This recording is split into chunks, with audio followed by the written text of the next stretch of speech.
Hello guys, nandito tayo ngayon sa bahay ni Rose Monticelio. Ayan po, humingi po siya ng tulong sa aking mga followers, sa may mga mabubuting puso. Ipapakita ko po siya sa inyo guys. Andito po tayo ngayon sa bahay ni Rose Monticelio. Ipapakita ko pa sa inyo guys kung ano yung kalagayan niya. Ito po siya. O Rose, Ano po, magpaano sa ka? mga followers ni Isel Patricio, humihingi po ako ng tulong para sa operasyon ko. Ako po ay may bukol sa tiyan. Hindi ko pa po alam kung anong klaseng bukol po ito kasi hindi pa po ako nagpapa-check up. Kasi kulang po kami sa pinansyal. Sana po matulungan niyo po ako. Maraming salamat po.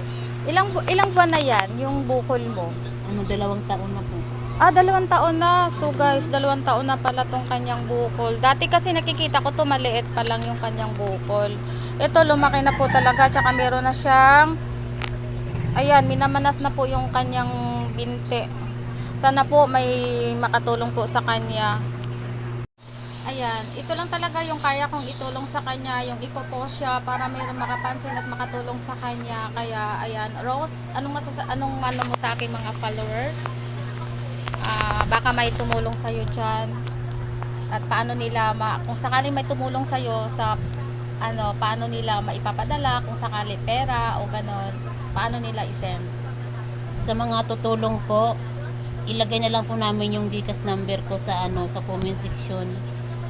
Sa kunting halaga po na maibigay nyo sa akin, malaking tulong na po sa akin yun. Malaking Sige tulong lang, na po sa akin yun. Sa pagpa-opera ko.